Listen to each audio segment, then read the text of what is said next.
The first medicine prepared is an antibiotic.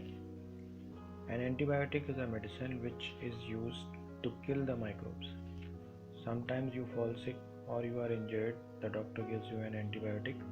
An antibiotic is sometimes applied outside our body when we have an injury. Sometimes antibiotics are given when you are sick or you have some infection inside your body. At that time the antibiotics are given which kill the microbes present in our body. These antibiotics are prepared in the laboratory by the use of other microorganisms, where the antibodies and the antibiotics are prepared and then they are collected and then they are used to prepare medicines. You must have read earlier that the first antibiotic, penicillin, was prepared by Alexander Fleming. Some of the common antibiotics are penicillin, erythromycin and some other antibiotics. Most of these antibiotics doctors provide only when you are having some infection inside your body. We must never take any antibiotic on our own, only on the prescribed when the doctor prescribes it. Because if you take an antibiotic without the doctor's prescription, then that antibiotic can damage the good bacteria which are present in our body.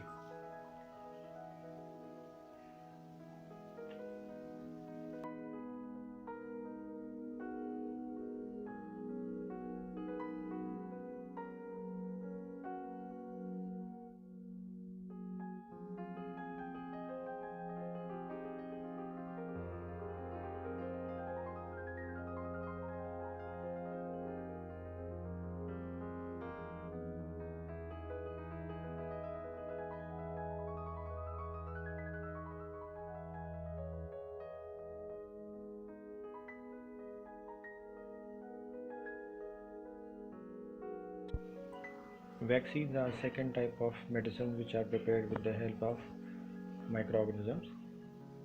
A vaccine is a type of medicine which is prepared with the help of other microorganisms. All of you must have taken vaccine in childhood. Some of the vaccines are given orally. Orally means they are given through our mouth, and some of the vaccines are injected in our body in the form of injection. The function of vaccine is that when we are not having any infection and we want to protect our body in future, like if children, you must have seen that some children are given polio vaccine. Polio vaccine is an oral vaccine which is given where a drop is put inside the mouth of the child, the vaccine contains a very weak polio causing microbe. When this vaccine enters the body of the child, the body of the small child develops antibodies which are fighting agents inside the cell, inside the blood cells. So these antibodies protect the child from further disease, which is the polio. These antibodies remain in the child when he grows up. Some of these antibodies, which are actually the WBC or the cells which are produced in the body, protect the child from polio virus, from polio disease in future. Other vaccines which are given, they are BCG and DPT. These are given through the form of injections. In your childhood you must have taken some vaccine in the form of injection.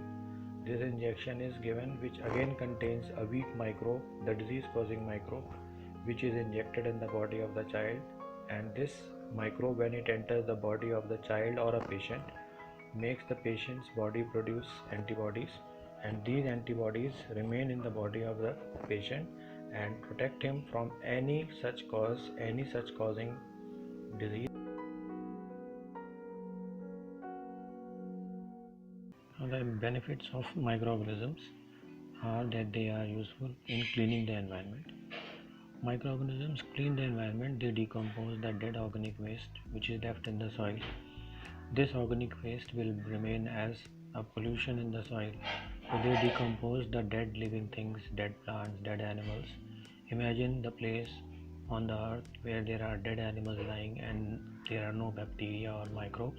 Then all the dead bodies will be lying around and there will be no place to live.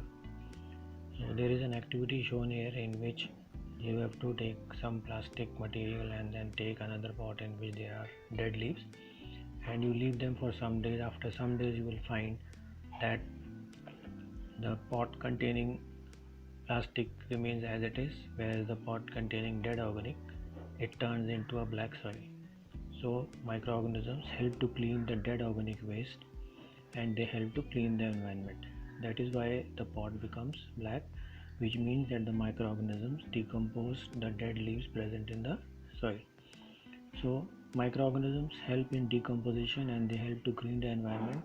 So there are some bacteria, and there are some fungus which help to decompose the dead organic waste and help to clean the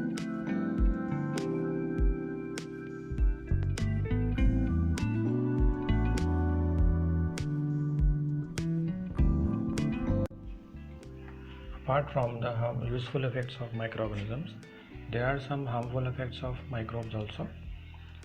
Microorganisms of all types, they cause diseases.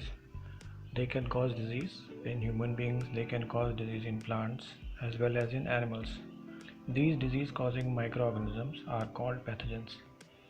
So what are pathogens? They are the microbes which carry disease, and these pathogens remain in air, water, food and everywhere around us.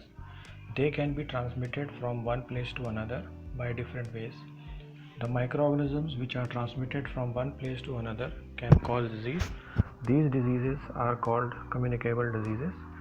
These communicable diseases are caused when some insects or vectors, they spread these microbes from one place to another and cause common cold, then cholera and infections of the infections of our body, where our lungs, where our intestine and stomach are infected. So these are called vectors and they are called the carriers which spread the microorganisms which